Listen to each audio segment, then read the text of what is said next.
the stock. "Here we are," said Johnson, "sitting with food assets that are right through the bloody roof. Del Monte worth 18 times earnings, Nabisco another 22 to 25 times, and it doesn't make a bit of difference. We're still going to trade at 9 times. We're still a tobacco company. Now it looks like Premier isn't going to have any effect. If anything, it's going to be negative in the short run." Life as a tobacco company, they agreed, was unfair. No matter what they did, Wall Street gave them no credit.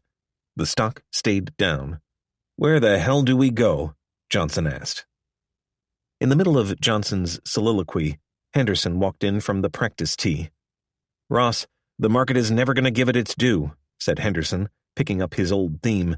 "This should be a private company." "Well," Johnson said, "what are the mechanics from a legal standpoint? How would you go about exploring an LBO?" Henderson outlined the basics, as best he could. After management proposed a buyout, a special committee of board members was formed to consider it. At some point, they would have to make the offer public, and when they did, other companies, even Wall Street raiders, would be free to top it. Therein lay the risk. "What are the practical realities of operating under an LBO structure?" Johnson asked. Henderson posed his answers as questions. First, could you raise the kind of money it would take to buy RJR Nabisco? At a glance, it was clear it would be the largest LBO, the largest takeover ever attempted. How many businesses would have to be sold to pay down debt? Could they keep the Atlanta headquarters, or would they be forced to move back to Winston-Salem to save money? Could they afford to bring out Premier? If they were at all interested in an LBO, Henderson went on, they would need help. He mentioned some Wall Street lawyers he knew. "Okay," Johnson said, "maybe we'd better seriously see what Shearson's got for us, too." It'll never happen, Horrigan thought as they headed for the links. He had seen too many of Johnson's ideas of the week come and go to generate any real enthusiasm for an LBO. Henderson, too, doubted Johnson was serious. He thought an LBO demanded too much attention to detail for Johnson's tastes. For his part, Johnson remained ambivalent. Life was good, as the past 2 weeks had reminded him. A company home on a great golf course, a raft of adoring VIP friends, a jet awaiting his next command. Yet the siren song of action beckoned. "Sure, I could have taken the idea of the LBO, stuck it in my lower left-hand drawer, and gone on my merry way," he would later say. "But I would have known it was there." The itch was there, and Johnson couldn't help but scratch it. A few days later, Johnson called Andy Sage at his Wyoming ranch and asked him to stop by Castle Pines on his way east. As they strolled the fairway one afternoon, Johnson brought up his latest idea. "Everything we thought we'd try. Nothing happened, nothing happened, nothing happened. The stock just sits there," he said. "Andy, I'm trying to figure out an alternative structure that will serve everybody's interests." Sage wasn't at all sure an LBO was the solution to RJR Nabisco's problems, and as a general matter, he didn't enjoy seeing America's great companies replace good old-fashioned shareholder equity with bank debt. One of American industry's great strengths, Sage and men of his generation felt, was its capital base. At a time when the country faced stiff competition in world markets, he hated to watch that advantage being squandered. Business, he felt, should be creating jobs and new products, things it couldn't do if it was focused on paying back debt. More to the point, he wasn't at all certain Johnson's free-spending style could be reconciled with the rigorous demands and cost cuts demanded by high levels of debt.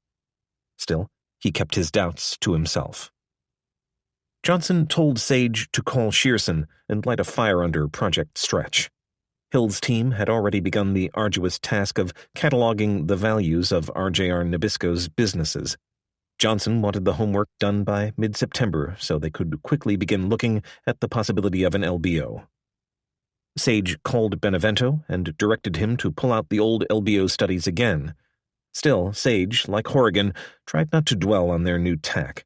Johnson's mind, like the New York weather, was susceptible to change at the slightest notice. Later that week, Johnson called Charlie Hugel, mentioning the Shearson study almost offhandedly. "Incidentally," Johnson said, We're having them take a look at whether there's any merit in an LBO. I don't know how much an LBO is worth, but they're doing it. What do you think?" Frankly, Hugel said, not much. At 60, Hugel was 3 years older than Johnson, but a world apart in outlook. Hugel was old line, a man who had risen through the ranks at AT&T before leaving 5 years earlier to head combustion engineering. He was a believer in business fundamentals and didn't put much stead in faddish Wall Street inventions such as the LBO. At Combustion, Hugel was a hands-on executive working hard to open new markets abroad. Set down in Moscow's notoriously Spartan hotels, he mopped the floors himself. It amused him when Johnson, traveling to Moscow for trade ceremonies, tried to order a suite. "Ross, why do you want to do that?" he asked. "You haven't really completed everything you've been working on. Why would you want to abandon that now?" "Well, I find it hard to be enthusiastic about running the company," Johnson admitted. He reiterated everything he'd tried to improve the stock. Hugel himself had confronted far tougher problems than a low stock price, and to him, proposing an LBO was like shooting someone to rid them of a hangnail. "Ross," he said, deciding to hit Johnson where he lived, "you might have to cut back on the jets, the headquarters, the whole way you live. Do you really want to do that?" They spoke a while longer, and by the time he hung up, Hugel thought he had talked Johnson out of pursuing an LBO. When Johnson returned to Atlanta after Labor Day, it was only for a day. The next morning, he headed to London, where he and John Martin had a whirlwind schedule set up: a General Electric board meeting, a powwow with the International Tobacco People, and a tête-à-tête with David Montague of Rothmans International, a British tobacco company interested in buying pieces of international tobacco. On the flight over, Johnson mentioned the LBO idea to Martin. He wanted to get some sleep, he said, but they could talk about it in the morning. They never got the chance. As Johnson dozed over the North Atlantic a few minutes before 2 o'clock Wednesday morning, September 7th, a policeman in suburban Westchester County, New York, pulled off the Sawmill River Parkway. He had spotted a 1987 Nissan, crushed and overturned about 300 feet from the road. The car had apparently hit a traffic sign before skidding out of control and flipping. Nearby, authorities found the bleeding body of Johnson's 26-year-old son, Bruce. Unconscious, he was rushed to a nearby hospital. Johnson had just checked into London's Inn on the Park when Laurie called with the news. It wasn't clear whether Bruce was dead or alive. Johnson and Martin hopped on the first Concorde back. On the flight, Johnson lit up a premiere in the no-smoking section. "It'll be interesting to see if anyone notices," he told Martin. By the time Johnson arrived at the Westchester County Hospital, his son was in a coma. Doctors weren't sure when, if ever, he would regain consciousness. The Johnsons stayed at Frank and Kathy Lee Gifford's home in Connecticut. Gifford was a rock. His son Kyle had once suffered severe head injuries in an accident. On Thursday, Jim Robinson visited. The two friends took a long walk around the hospital grounds. "Ross, all you can do is make sure you're getting the best medical attention you can get," Robinson said. "Other than that, and hoping, there's not a lot of value you can add." "I know you've been through a similar situation," Johnson said. "You just have to keep your focus and perspective," Robinson advised, "and go on about your life." On Friday, Johnson stared at his open briefcase. Mail was piling up at the office. He knew he had to get himself together, get back on track. He decided to take Robinson's advice and plunge back into work. Monday morning, he visited Bruce's hospital room, then drove to Manhattan, where he met with Sage and Benevento. Walking into his office, Johnson brought out a sharp pencil, a calculator, and an accounting spreadsheet, the kind he learned to use at General Electric 35 years before. All around him, on the floor and the furniture, he piled reports from his planning department, blue book statements, studies from investment bankers, and computer printouts. He wanted to see for himself if an LBO made sense, for he no longer trusted investment bankers or computers to give him the answer. As Benevento looked on in wonder, Johnson hunched over the spreadsheet and went to work. Nobody, he said, is better at this than me. Benevento knew what Johnson must be going through. He had 3 sons of his own. For the first time, Johnson submerged himself in the possibilities and challenges of an LBO. For 5 hours, he and Benevento waded through the numbers, dissecting cash flows, market shares, profit, and sales projections for every RJR Nabisco business. From time to time, Johnson stood and called Atlanta or Winston-Salem to get up-to-date figures. Johnson wanted to value each business, determine what it might sell for. That, plus tobacco's future cash flows, would go a long way toward determining what price, if any, he could offer in an LBO. By Monday evening, he had a feeling. Not only could he raise enough to try a buyout, but he was ready to give it a serious look. Walking to his apartment that evening, Johnson thanked God for giving him something to take his mind off his son. The next morning, a Shearson contingent, led by Peter Cohen and Tom Hill, arrived at 9 West. The 2 Shearson executives handed Johnson some how-to materials to scan while thinking about a buyout, and Johnson asked them to study all aspects of an LBO. Johnson was well aware the project they were contemplating could lead to an LBO 3 times larger than any seen before. "Peter, is this something you think is doable and viable?" Johnson asked Cohen. "Because you're talking about a piss-load of money here. Just a piss-load of money." "Yeah," Cohen said confidently. "We can do it." The next day, Johnson returned to his son's hospital room. Earlier, he had canceled a meeting of the executive committee scheduled for Thursday, citing Bruce's accident. Besides, he told Hugel, there really wasn't anything pressing to discuss. Jeff Beck was perplexed. He couldn't reach Johnson. Every time he tried, Jim Welch called back. The 2 men had a running joke. Welch, a courtly Nabisco veteran, had politely objected to Beck's calling him Jimmy, saying he was too old for that. Beck, of course, ignored him, so Welch had taken to calling Beck Jeffy. The last time Welch returned one of his calls, Beck had subtly probed for signs of a shift in Johnson's outlook. "You know, Jimmy, we have all the money you need if you want to do this deal." Beck didn't have to mention the word buyout. He had been pushing the idea so long, Welch understood what he meant. "I know that, Jeffy. Well, you know, shit happens, and I find it peculiar that you're answering all of Ross's phone calls." "We don't know anything," Welch said. "Nothing's going on." Something was going on.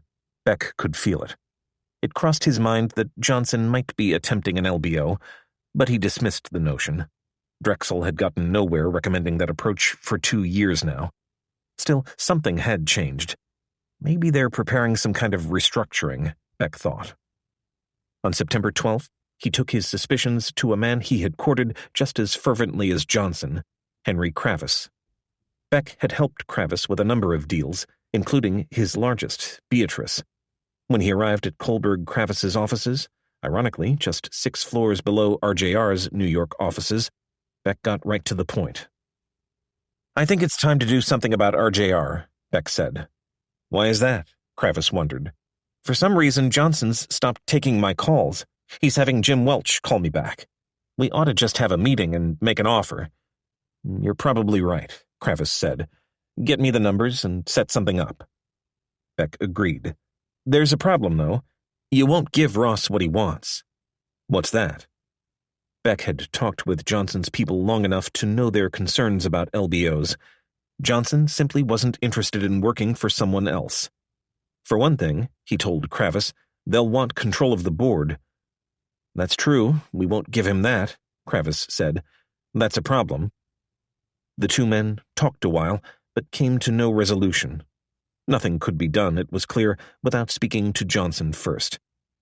"Try to set something up," Kravis said, "and we'll discuss it at a meeting." Later, Beck got back to Welch about setting up a conference between Johnson and Kravis. Welch was noncommittal, but suggested they might get together in the last week of October or the first week of November. The mad dog didn't know it, of course, but by then, his request would long be moot. Chapter 5. Outside the Metropolitan Museum that blustery September evening, There was all the anticipation of a Hollywood opening. Through a phalanx of photographers and reporters, the cream of New York society hustled inside, the ladies clutching their hair against the wind, the men dapper in tuxedos, flashing invitations, by one account, as stiff as sheetrock. In went the Saul Steinbergs, Carol and Punch Sulzberger of the New York Times, Jonathan and Laura Tish, and 100 others. Few even in this social stratum had the connections to throw a private party at the museum, but greeting their guests inside the wrought iron gates of its medieval court was a couple who had muscled their way in with a $10 million donation. Henry Kravis and his stunning fashion designer wife, Carolyn Rome. No more than 5'6", Kravis wore a tuxedo and a tan. He had a ready smile, roomy blue eyes, and a voice that held the faint echo of his Oklahoma childhood. But it was Rome, as always, who attracted attention. 3 inches taller than her husband, agonizingly thin, her gleaming dark hair pulled back, she wore a strapless gown of emerald green satin charmeuse and a necklace of glistening cabochon emeralds. At social events, she clung to her husband's arm. After champagne and cocktails, the guests gathered around a small stage and, as the lights went down, were bathed in the dulcet strains of the teenage violinist Midori. Kravis and Rome, who took seats in the front row at the far right, had invited the young Japanese to play after enjoying a private recital in their palatial Park Avenue apartment. Rome sat rapt, her hands clasped to her chest, Kravis silent beside her. Afterward, the Kravises guided their guests past foliage-crowned trellises into the specially decorated Blumenthal patio, its stone balconies draped with giant tapestries, lush green vines twisting through its columns and balustrades. Atop the dining tables, which were covered with hunt tapestries trimmed with heavy bullion fringe, were centerpieces of miniature fruits in gilded baskets, each surrounded by gilt candlesticks with green shades.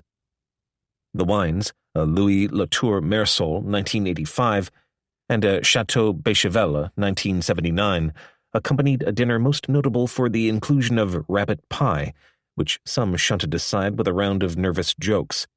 Who maimed Roger Rabbit? Someone quipped. Dessert was a baba au rum served with great silver bowls piled with a colorful display of miniature fruits and sorbets. The evening was topped off by a special showing of the museum's new 160-piece Degas exhibit, which the guests toured thoughtfully. "Oh, what is so rare as the perfect party," wrote the Society columnist Susie days later. "The evening was superb from beginning to end, the one to be measured against by any host and hostess seeking to entertain with wondrous taste and big dollops of flair."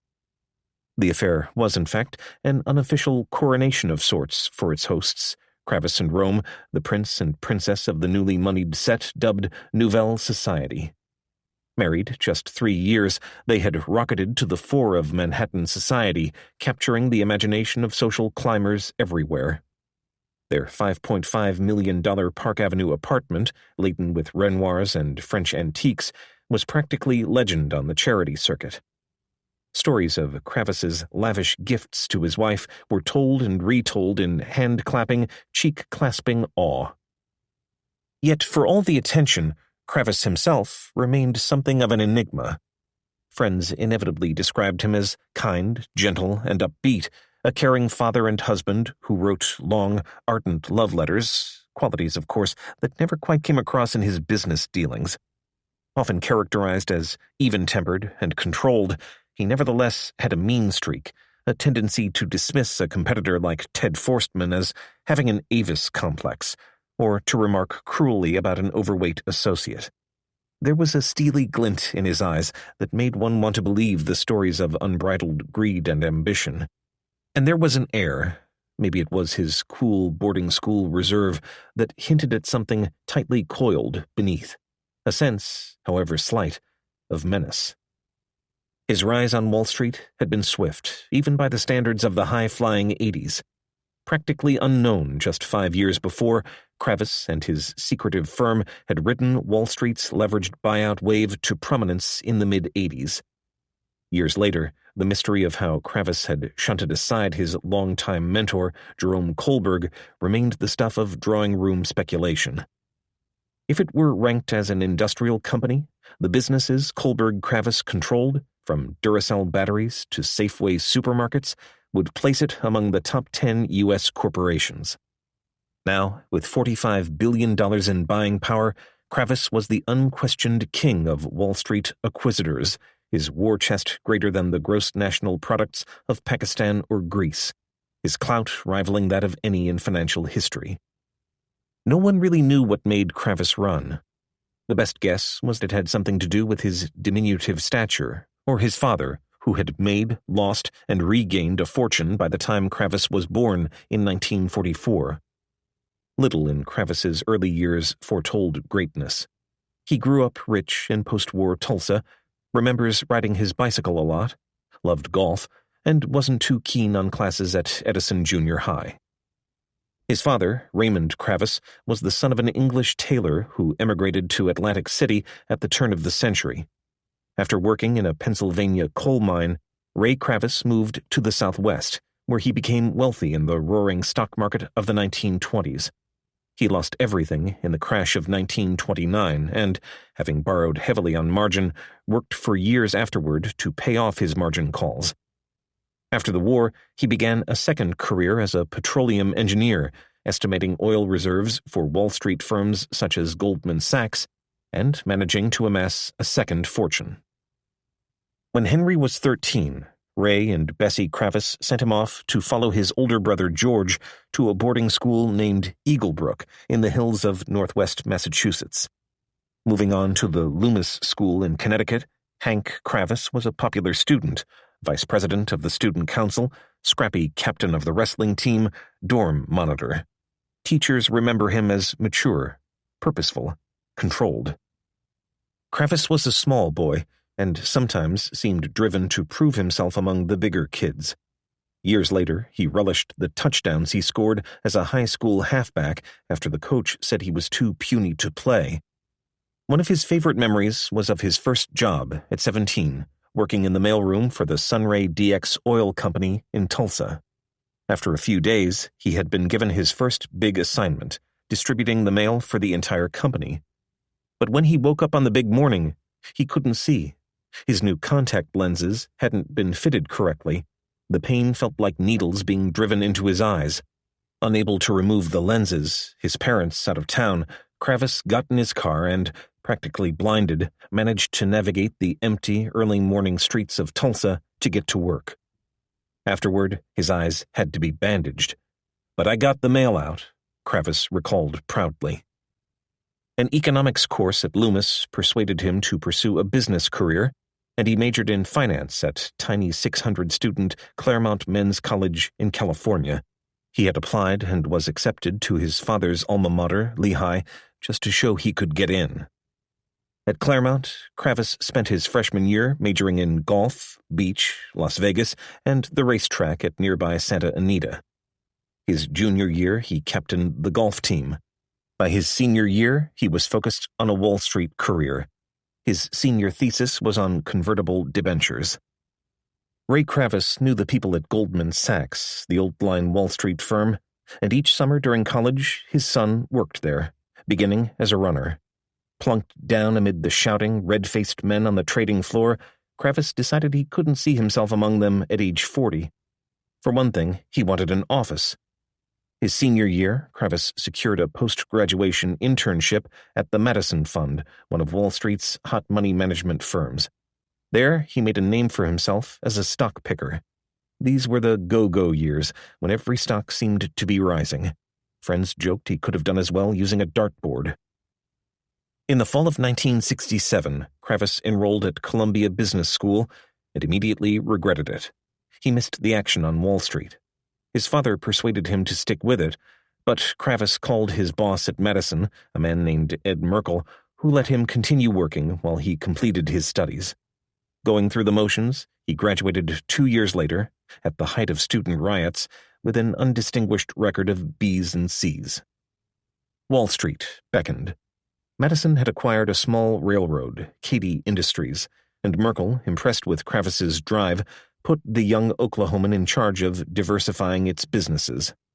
Kravis settled on an industry he knew, oilfield services, and, working for the first time with corporate finders, spent a year traveling the back roads of Louisiana buying mom-and-pop companies for Katy, a barge and tugboat outfit and a dredging company. It was good nuts-and-bolts experience. As Katy grew, Kravis selected the father of a business school friend, a man named Jacob Saliba, to be its new president. Together, they rented a suite at Manhattan's Delmonico Hotel. Saliba took the bedroom, Kravis the living room, and continued buying a string of companies for Katy. Eventually, Katy was sold, and Kravis, at 25, a young man in a hurry, looked for a new challenge. Goldman Sachs was too hidebound, too structured, so Kravis joined a small firm named Faraday and Swartwood, where he hoped to begin a venture capital operation. It didn't pan out, and after a year, he left. Out of work, he turned for help to his cousin, George Roberts. Just a year older, Roberts had grown up in Houston. His father and Kravis's mother were brother and sister. The grandfather Kravis and Roberts shared was a Russian Jew who fled to America in the late 1890s rather than fight in the Tsar's army.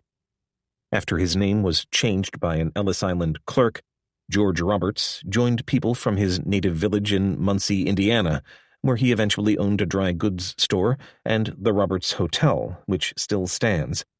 After losing everything in the Depression, he entered the oil business in Tulsa and eventually died of a heart attack, alone in an oil field tent. His son, Lewis Roberts, grew up to be a freewheeling oilman in Houston, where he made and lost several fortunes in the Texas oil fields. During the 1950s, Lou Roberts often took his teenage son George along to business meetings. At an American Petroleum Institute conference one year, father and son sat by a dirt-caked wildcatter in cowboy boots while listening to a speech by the chairman of Humble Oil, the predecessor to Exxon. "Which one of those two men would you like to be?" Lou Roberts asked his son afterward. "I'd rather be like the guy up on the stage, the businessman," young George answered. The businessman, his father explained, had 50,000 employees to watch over, a long, tiring workday, and could expect a pension of several $100,000 on retirement. The wildcatter, on the other hand, had maybe 30 employees, several dozen oil wells that pumped away while he slept, and was probably worth $5 million. "Now who would you rather be?" Lou Roberts asked. George Roberts, who grew to be as introverted as his father was garrulous, never forgot that lesson about the importance of being your own boss. After attending Culver Military Academy in Indiana, he had been a year ahead of Kravis at Claremont. When George was 21, Ray Kravis had landed him a summer job at Bear Stearns, the big Wall Street trading house.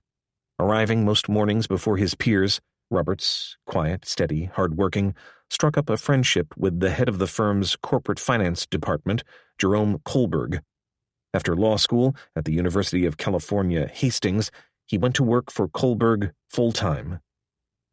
Bear Stearns was a cutthroat place, even by Wall Street standards. Run by its hard-charging chief, Salim Sy Lewis, Bear was essentially a loose group of private fiefdoms. At Lewis's encouragement, competition rather than cooperation was emphasized, and jealousy and internal politics flourished. Roberts enjoyed working for Kohlberg because the older man sheltered him from the incessant turmoil. But he soon grew tired of New York. He was raising a family and longed to return to California. When Kohlberg arranged a transfer to Bear's San Francisco office, Roberts, who would continue working for Kohlberg on the coast, nominated his cousin Henry Kravis as a replacement. Friends joked that Kravis's new boss, Jerry Kohlberg, had one suit, dark, and one tie, yellow, painfully narrow. A 44-year-old graduate of Swarthmore and Harvard Business School, he was a quiet, balding family man who loved tennis, the trumpet, his 3 children, and books. Like Roberts before him, Kravis was taken under the wing of Kohlberg, who ignored, for the moment, his protégé's penchant for raising a little hell.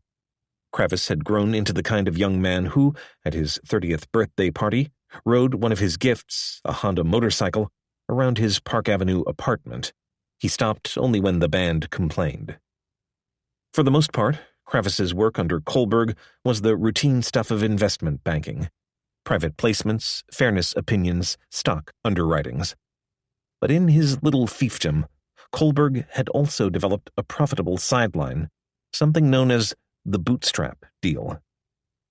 Leveraged buyouts, as bootstrap deals came to be known, began as a kind of aid to the elderly. By the mid-60s, many of the men who had founded family-owned companies and prospered during the post-war economic boom were growing old. As they looked for ways to avoid estate taxes, yet allow their families to retain control of their firms, they had three options: remain privately held, sell shares to the public, or sell out to a larger company. Each approach had drawbacks. Remaining private ignored the problem. Going public exposed the founder to a fickle stock market. Selling out usually meant losing operating autonomy. Kohlberg saw the LBO as the missing link, a way for aging executives to have their cake and eat it too. His first deal in 1965 was the $9.5 million acquisition of a Mount Vernon, New York dental products maker named Stern Metals. It remained his blueprint for years. Kohlberg formed a shell company, backed by a group of investors he assembled, to buy Stern from its 72-year-old family patriarch using mostly borrowed money. The Sterns retained a stake in the business and continued to run it. 8 months later, Kohlberg sold some of his stock, which he had bought for $1.25 a share, to the public for $8 a share, using the proceeds to retire debt. Kohlberg then took the company on a buying spree, snapping up a California dental supply company, an Ohio X-ray firm, and a European maker of dental chairs. When the original investors sold off their $500,000 investment in the transformed company to the public 2 years later, it was worth $4 million. The approach was refined in subsequent deals. As the vast conglomerates of the 1960s shed businesses in the face of a declining stock market in the early 1970s, Kohlberg branched out to buy their cast-off divisions. He liked basic industry, companies that made things like bricks and wires and valves whose management, products, and earnings were solid and reliable. Because he borrowed heavily to buy companies, getting a fix on future earnings and cash flows was crucial if Kohlberg was to avoid having his loans called. Balance sheets were his tarot cards, cash flow projections his crystal ball. Once Kohlberg got his hands on a company, he ruthlessly cut costs and sold unwanted businesses, freeing up every extra dollar to pay debts. In most cases, he gave management stock incentives, which he found did wonders for their ability to run the business more efficiently. When he was done, the leaner, meaner result was usually worth more than when he bought it. In their most basic guise, LBOs have worked the same way ever since. This was grimy, street-level work, and as Jerry's boy, Kravis pursued it with abandon. For the buyout of a Rockwell International division named Incom, Kravis compiled a 75-page prospectus crammed with balance sheets, operation summaries, and debt projections, and sent it to major insurance companies. One spring morning, a handful of potential investors assembled in Quincy, Massachusetts, where Kravis escorted them through Incom's Boston Gear plant.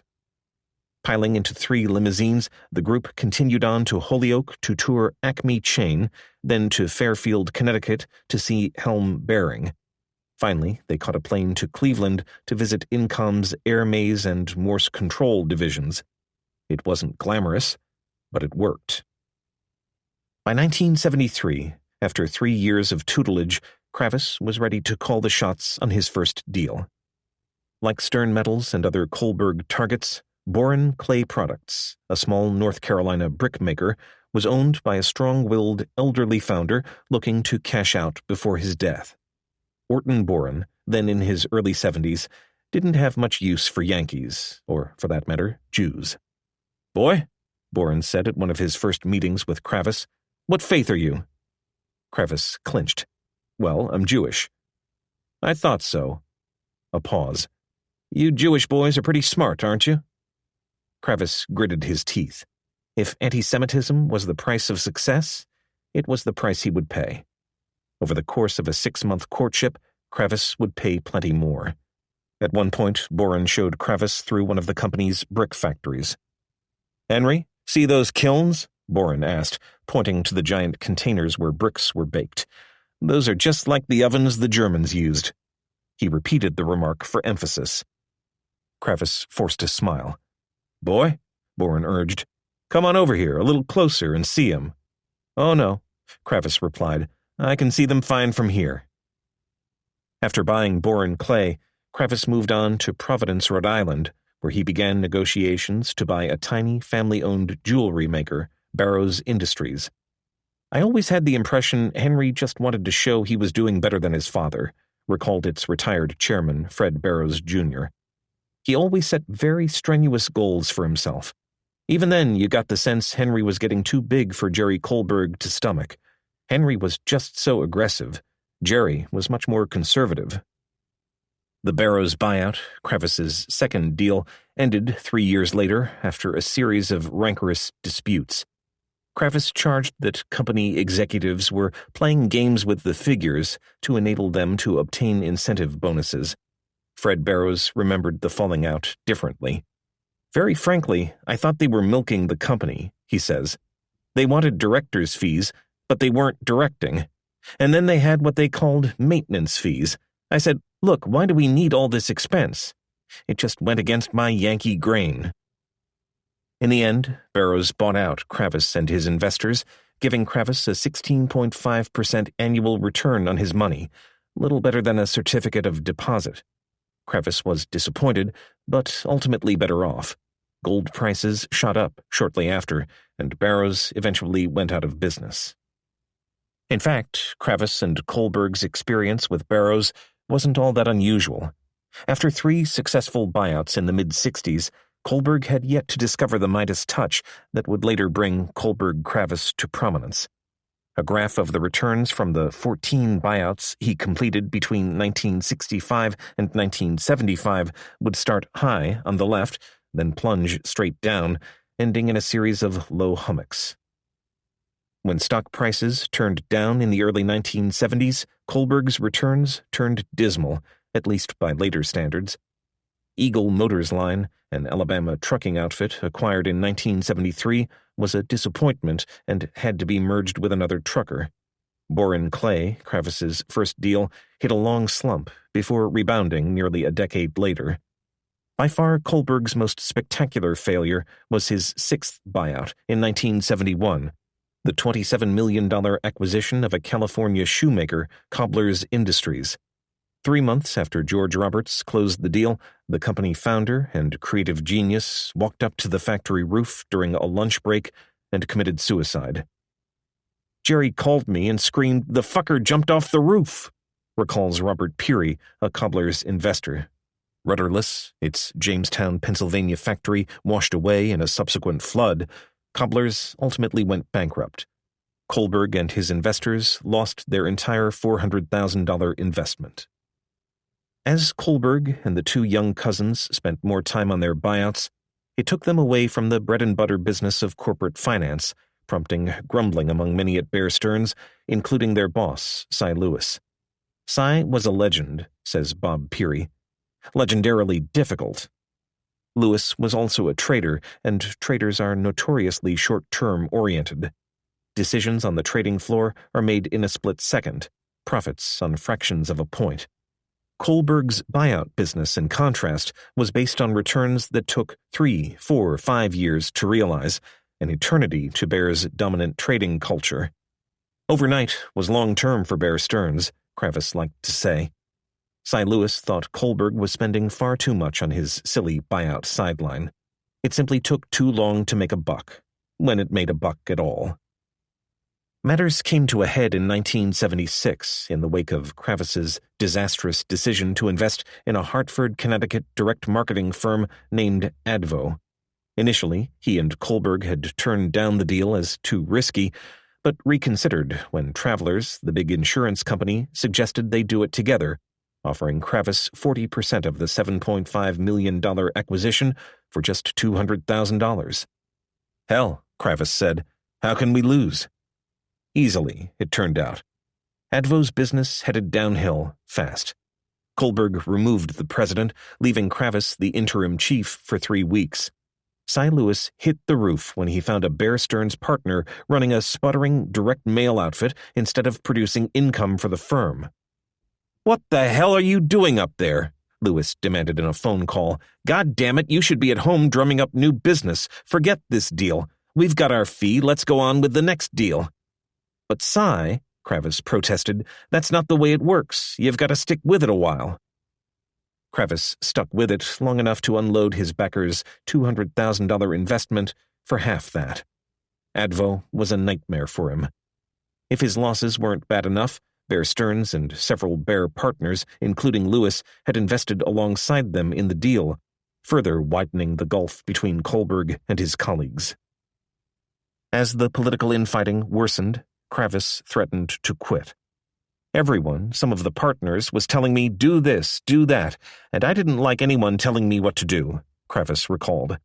Kohlberg urged him to stay the course. He proposed to Lewis that the three of them, Kohlberg, Kravis, and Roberts, set up a freestanding LBO group within Bear Stearns. Lewis said no. After that, Jerry's position within the firm really deteriorated, Roberts recalled years later. They were going to make life very difficult for him. Some administrative people were going to be put over him. It was clear he was going to be put in a box. After much gnashing of teeth, Kohlberg repeated his request to begin an LBO group. Again, Lewis refused. Kohlberg and the two cousins began talking among themselves of resigning. With a nest egg of $5 million or so, Kohlberg had little incentive to remain. Roberts, anxious to follow his father's lead into private business, pushed Kravis to leave too. The two estimated how much money they could make at Bear Stearns over the next decade, compared to going their own way. Bear won. Kravis left anyway. When Kohlberg announced their intention to resign, Roberts flew in from San Francisco to tell Cy Lewis personally. The chairman of Bear Stearns was a large, imposing man, and as Roberts delivered the bad news, Lewis leaned way over his huge desk. "You know, young man," he said, "you're making a terrible mistake. No one has ever left this firm and been successful." Then things got nasty. A few mornings later, Kravis walked in and found his office emptied, its door locked. A tall man in paratrooper boots stormed up to him. "You will not be in that office," the man said in a German accent. "What do you mean?" Kravis said. "I'm a partner here." A similar hitman arrived in San Francisco. The contents of Roberts's office were saved only by the timely intervention of his West Coast colleagues. Dumbstruck, Kohlberg and Kravis confronted Lewis. "What the hell's going on?" Lewis had declared war on the traitorous trio. On their departure, he demanded that Bear Stearns retain control of all Kohlberg's deals, even though the three had millions of their own money sunk in them and, in most cases, controlled the company's boards. Lewis attempted to apply pressure through Kohlberg's investors, including insurance giant Prudential and the Midwestern bank First Chicago. But the Pru told him to shove it, and so did First Chicago, Kravis recalled. Eventually, lawyers were brought in, and, in a long, difficult negotiation, the trio kept control of its investments. They set up shop in the old Mutual of New York building on Fifth Avenue. Kohlberg preferred a low profile, so for years there was no name on the door. Roberts continued to work out of San Francisco. For overhead, they raised $50,000 from each of 8 investors, including Ray Kravis and the Hillman family of Pittsburgh. Kohlberg, Kravis, Roberts and Company would take 20% of the profits from every deal and charge a 1% management fee, later 1.5%. For 5 years, they stuck to Kohlberg's guiding tenets. The deals were always friendly, always with management, always careful. They identified many of their targets with the help of a Los Angeles finder named Harry Roman. It was difficult, uphill work. LBOs were still Greek to most people, and the trio spent much of its time explaining how 3 unknowns and a handful of executives could borrow enough money to buy an entire company. Their own low profile didn't help. Investment bankers, everyone, looked at us and said, "KKR, what is that, a delicatessen?" remembered a Wall Street executive who worked for the firm in the 70s. Despite the physical distance between them, Kohlberg remained close to the sober-sided Roberts, closer than with Kravis, who was still prone to sowing his wild oats. Roberts, quieter and many believe smarter than Kravis, had known Kohlberg longer and was considered his intellectual equal. When one of Kohlberg's sons had problems as a teenager, Roberts took him into his California home. Kravis, on the other hand, seemed to be regarded by Kohlberg as a hard-working subordinate. The two men had little in common besides their work. On weekend outings, Kohlberg would wear chinos and hiking boots. Kravis would come in Italian slacks and Gucci loafers. After working side by side for 16-hour days, Kohlberg headed home to sleep, but Kravis headed out on the town with his wife. Jerry would see Henry going out and remark dryly, "Oh, off again, Henry?" said a former Kohlberg-Kravis associate. The deals came in spurts. 3 in 1977, none in 1978, 3 more in 1979, including the first buyout of a major publicly held company, Hudai Industries. Then, after a small deal in 1980, Kohlberg-Kravis went on a tear in 1981, completing 6 deals and generating the first spate of press coverage for the tiny firm. During this period, the trio fine-tuned its craft. They found larger companies could be acquired as easily as small ones, for the simple reason that they had larger cash flows. By diverting that money to pay down its debt, Kohlberg-Kravis was able to use a company's own strengths to acquire it. They began accumulating pools of money from investors, allowing them fast access to larger amounts of cash. Beginning with a $30 million fund in 1978, they raised a series of steadily larger pools, eventually reaching $1 billion in their 4th fund in 1983. The size of the deals grew in lockstep, reaching a peak during this period with the $440 million buyout of a Hawaiian construction company, Dillingham Corp. After a company was acquired, Kohlberg, Kravis, and Roberts kept a close watch on its budgets, but otherwise gave its management more or less free rein to streamline and meet its mountainous debts. In most cases, it worked like a charm. When it didn't, as in the firm's second buyout, an oilfield services firm named L.B. Foster that ran into the teeth of an industry slump, heads rolled and new management was swiftly brought in. After 5 to 8 years, they resold their companies or took them public again, often getting 3, 4, 5, even 10 times their original investment. By 1983, Kohlberg-Kravis claimed an average annual return of 62.7% to their investors. Their own 20% stake made the 3 men rich. For 6 years, they plugged along, quietly dominating their obscure little niche of finance. Then, as so often happens on Wall Street, someone noticed. In 1982, an investment group headed by William Simon, a former Treasury Secretary, took private a Cincinnati company, Gibson Greetings, for $80 million, using only $1 million of its own money. When Simon took Gibson public 18 months later, it sold for $290 million. Simon's $330,000 investment was suddenly worth $66 million in cash and securities. It was a fluke, an accident of timing, but it turned heads on Wall Street. Gibson Greetings became its equivalent of gold at Sutter's Mill. Suddenly, everyone wanted to try this LBO thing, even though few knew how it worked. And try it they did. Measured by the total sales of acquired companies, the LBO phenomenon increased tenfold between 1979 and 1983. By 1985, just 2 years after Gibson Greetings, there were 18 separate LBOs valued at $1 billion or more. In the 5 years before Ross Johnson decided to pursue his buyout, LBO activity totaled $181.9 billion, compared to $11 billion in the 6 years before that. A number of factors combined to fan the frenzy. The Internal Revenue Code, by making interest but not dividends deductible from taxable income, in effect subsidized the trend. That got LBOs off the ground. What made them soar was junk bonds. Of the money raised for any LBO, about 60%, the secured debt, comes in the form of loans from commercial banks. Only about 10% comes from the buyer itself. For years, the remaining 30%, the meat in the sandwich, came from a handful of major insurance companies whose commitments sometimes took months to obtain. Then, in the mid-'80s, Drexel Burnham began using high-risk junk bonds to replace the insurance company funds. The firm's bond czar, Michael Milken, had proven his ability to raise enormous amounts of these securities on a moment's notice for hostile takeovers. Pumped into buyouts, Milken's junk bonds became a high-octane fuel that transformed the LBO industry from a Volkswagen Beetle into a monstrous drag racer belching smoke and fire.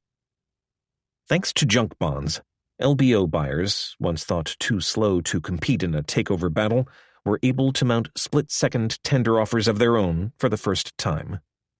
Suddenly, LBOs became a viable alternative in every takeover situation.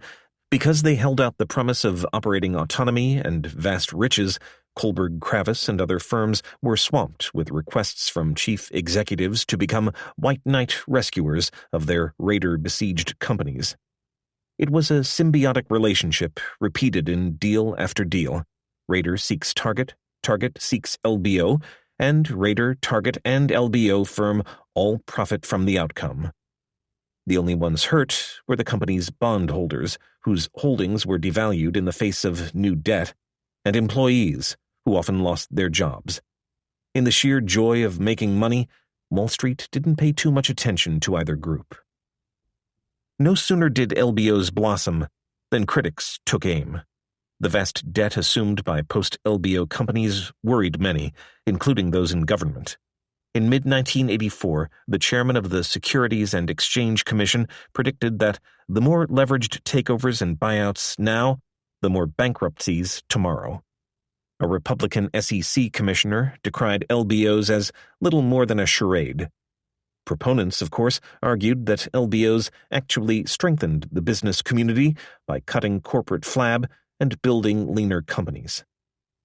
Curiously, the loudest outcry came from the raider-ravaged corporate community, where Main Street executives saw the mounting power of LBO buyers as the next plague to be unleashed by Wall Street.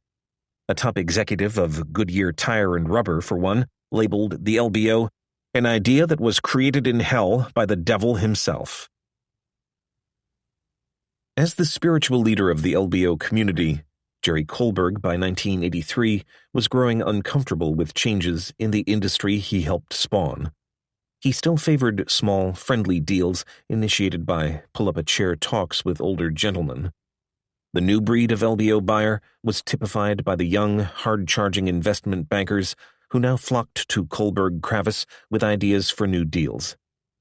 Kravis and Roberts, then in their late 30s and coming into their own as deal-makers, were magnets for these men. "This is really a young person's game," says Richard Beatty, a Manhattan lawyer who had worked closely with Kravis since Boren Clay. By now, Jerry is 53, 54. Investment bankers don't call Jerry. They call Henry and George. They're the same age. Jerry begins to feel left out. He's not part of the action anymore. As the LBO game grew faster, Kravis and Roberts took on more and more of the firm's deal-making responsibility. In 1984, they completed the first $1 billion LBO and took Kohlberg Kravis on a spree of other large deals. As buying opportunities mushroomed, the pair pushed to enlarge the firm and add staff. New men were added, but Kohlberg blocked hiring even more. Kravis and Roberts pushed for more and larger deals, and Kohlberg blocked many of those too. Inside the firm, Kohlberg acquired the inevitable moniker Dr. No. Kravis complained that Kohlberg was stuck in the 60s. Behind his back, the two cousins began to grouse that Kohlberg was holding them back. Jerry was older, and he never wanted to work as hard, Roberts recalled. The reason Jerry was so negative was that he wasn't reading and understanding what was going on. As the firm grew, by 1983 it had 8 deal-makers, by 1988, 15, tensions rose. Factions developed. Junk bonds produced an ever more complicated stream of Rubik's Cube financial structures. Kravis and Roberts were so busy, Kohlberg could no longer keep abreast of every deal. Outside parties began shouldering more and more of the daily work, and Kravis and Roberts soon were orchestrating small armies of investment bankers and lawyers. Jerry began to pull back, says his longtime friend George Peck, a Kohlberg-Kravis consultant. He was less comfortable with all that. He was starting to get a real sense of despondency. Then, in late 1983, Kohlberg began experiencing mysterious dizzy spells. Tests found a blood clot in his brain, and in early 1984 he underwent surgery at New York's Mount Sinai Hospital to have it removed. During his hospital stay, a friend says, Jerry got a little offended because Henry and George didn't visit him very often. Afterward, Kohlberg, impatient to return to his normal routine, insisted on convalescing at his home in St. Croix. After the flight down, a blood clot in his lung was found. Rushed to the hospital, 2 close friends say, Jerry Kohlberg nearly died. He attempted to return to work in mid-1984, but, plagued by headaches and lethargy, gave up and remained away for months. When Kohlberg finally returned to work again, he was unable to handle his former workload. Tired, medicated, he left many days by noon. Other days, said Peck, Jerry would get up, plan to come in at 7:30, then have a splitting headache and have to stay home. Health-wise, Jerry was not ready to come back, said Paul Rather, a former investment banker who was named the firm's 5th general partner in 1986. When Jerry comes back in 1985, he's in the flow, but he's not in the flow. He's working maybe 25 hours a week. He can't keep up in the day-to-day work. That created tensions. Things start to pile up because Jerry's behind. Decisions aren't made as fast as they should be, and that creates more friction. Another problem was Jerry wasn't always there. He lost his train of thought easily. Jerry doesn't believe it. If you told him I said that, he'd say I'm full of shit. But it's true. It's just a fact. Sometimes he just wasn't there. The tensions between Kohlberg and his 2 partners broke into the open during the fight for Beatrice, when Kohlberg opposed their plan to launch a hostile tender offer. There were awkward scenes when Kohlberg demanded to attend a meeting or strategy session to which he hadn't been invited. The person that has the greatest problem with all this, of course, is Jerry himself, says a Kravis intimate. He develops a great deal of anxiety about being left out of the business, walking into people's offices at the wrong time, always asking what's going on. He begins insisting for the first time on formal lines of communication. It was a difficult period for Roberts and Kravis, who realized they might not be able to continue as they had before. After Beatrice, Kohlberg forced the issue by insisting that his responsibilities within the firm be defined. It was a painful dialogue for all involved. What should I do? Kohlberg would ask.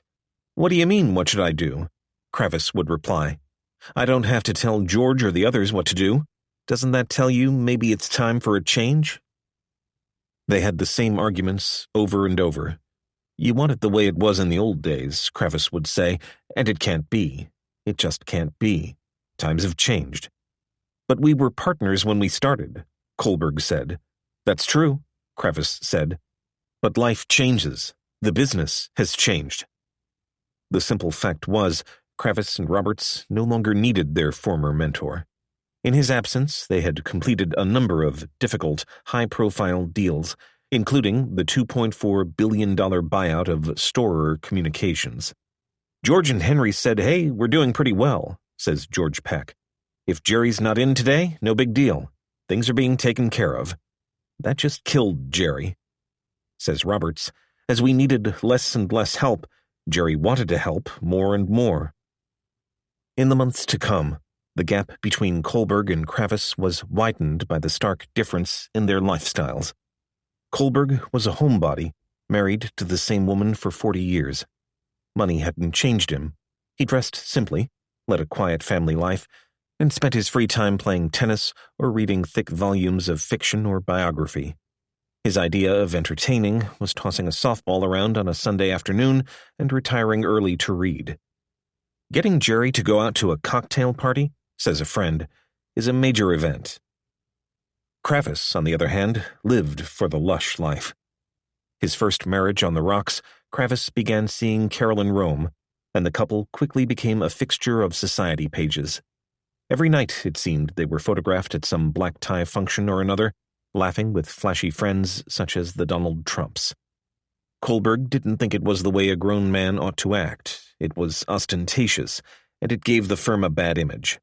It came to bother Jerry a lot, says a Kohlberg friend. It came between them to the point where Jerry couldn't stand to go to Henry's apartment on Park Avenue. There was so much wealth. Rather than confront Kravis, Kohlberg took his complaints to his kindred spirit, Roberts. Roberts counseled restraint. Look, Henry is happy, he told Kohlberg. Carolyn is a fashion designer, and fashion designers need publicity. You know Henry has always been more a social animal than you and me. Let's not try to be running everyone's lives. For months, the debates on Kohlberg's future dragged on. Kravis thought Kohlberg was being egged on by his son, James, a former journeyman tennis player now working for Roberts in San Francisco.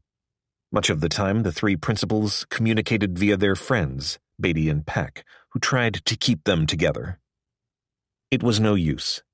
In the end, the crux of their disagreement came down to two things: money and power. To Kravis and Roberts, Kohlberg wanted too much of both. On the firm's founding, they had agreed that Kohlberg would take about 40% of the profits, with Kravis and Roberts taking about 30% apiece. As other partners joined, their shares came out of Kohlberg's take.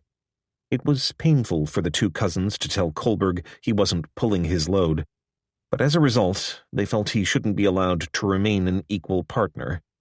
It just wasn't fair, Roberts recalled quietly. The firm's charter provided for majority rule among the trio. According to Roberts, Kohlberg now demanded it be unanimous, in effect giving him veto power over major firm decisions. It was the final straw. We were prepared to give him a large interest, to let him stay, to treat him with due respect, but we wouldn't give him veto power, says Roberts. It just wasn't right. There was talk of Kohlberg becoming chairman emeritus, but he wasn't ready to retire. Eventually, tempers flared. There were scenes, when Jerry said, "I founded this firm. You guys wouldn't be here without me," Rather recalled. None of us liked the way it worked out in the end. When Kohlberg suggested he might leave, neither Kravis nor Roberts argued with him. Both sides hired lawyers, and a severance agreement was negotiated over a period of months. By the spring of 1987, it was completed, and in June, Kohlberg's departure was announced to the firm's investors. The rift between the partners was hinted at, but never explained. Kohlberg and his son, along with George Peck, soon founded their own LBO firm, Kohlberg and Company, which pointedly concentrated on small, strictly friendly deals. Kohlberg almost never spoke of the rift, and when he did, he hinted of his disapproval of Kravis and Roberts's growing appetite for larger fees and bigger, more aggressive deals. "I won't restrict myself to small transactions," he told the New York Times in 1987, "but I'll stick with deals where reason prevails." Kravis and Roberts read the comments and thought Kohlberg was erecting a smokescreen to hide the real reasons behind his departure. "It makes me sad," Roberts said in a mid-1989 interview. "It's like a divorce. Of the 24 years I worked with Jerry, 19 were idyllic. The last 5 were not. I feel like I lost a good friend. The decision we made for him to leave was best. But personally, it was very tough on me. Still is." By the time Jerry Kohlberg left Kohlberg-Kravis, his office had lain empty so long it was regularly used by visiting lawyers. With its Talmud and collection of lucite tombstones, the lawyers dubbed it the LBO Library. When the offices were remodeled in 1989 after a fire, Henry Kravis had it turned into a stairwell. Long before he became a major force on Wall Street, Kravis was a fixture of New York society circles, thanks to his extended courtship of Carolyn Rome. Before the creation of Carolyn Rome, fashion designer, there was Jane Smith, specialist in Sears polyester sportswear. The only child of a pair of teachers, little Jamie enjoyed an idyllic childhood in tiny Kirksville, Missouri. At 5, she saved her money for her first fashion purchase, a rhinestone necklace from the Sears catalog. At 13, she saw Susan Hayward in Backstreet and decided she wanted to be a fashion designer. Jane Smith was a skinny, bright, energetic fashion student at Washington University in St. Louis, the kind of good girl who wore pearls and nice skirts to peace rallies, and who once called her mother when she couldn't find her way back to the sorority house. Upon graduation, she journeyed to the fashion capital of the world, New York's 7th Avenue, only to quit her first job after 2 days when her supervisor suggested she clean the bathrooms. Moving on to another firm, she rode the subway each day and scraped by in a tiny apartment, always making sure to have plenty of fresh flowers and a bubble bath. Beauty and glamour, she liked to say, are a state of mind. After paying her dues in polyester for 11 months, Jane Smith got up the gumption to take her portfolio to her idol, Oscar de la Renta. De la Renta wasn't terribly impressed, but she was persistent. She signed on as a design assistant, and soon 24-year-old Jane Smith was playing Eliza Doolittle to the famed designer's Henry Higgins. She took cooking and riding lessons, learned French, and tried hard to be a charming dinner partner. At the office, she was sweet and innocent, a crier, not a yeller, still the ideal prom date who talked about themes in gift wrapping. The earliest casualty of her self-transformation was her first name. She would introduce herself as Jane Smith, and hard-bitten 7th Avenue types would say, "Yeah, and I'm Tarzan." A boyfriend suggested she go by her real first name, Carolyn, and it stuck. So, unfortunately, did the boyfriend. Axel Rome, heir to a German chemical fortune, was tall, dark, handsome, European, and rich. In short, her fantasy of the ideal husband. They married.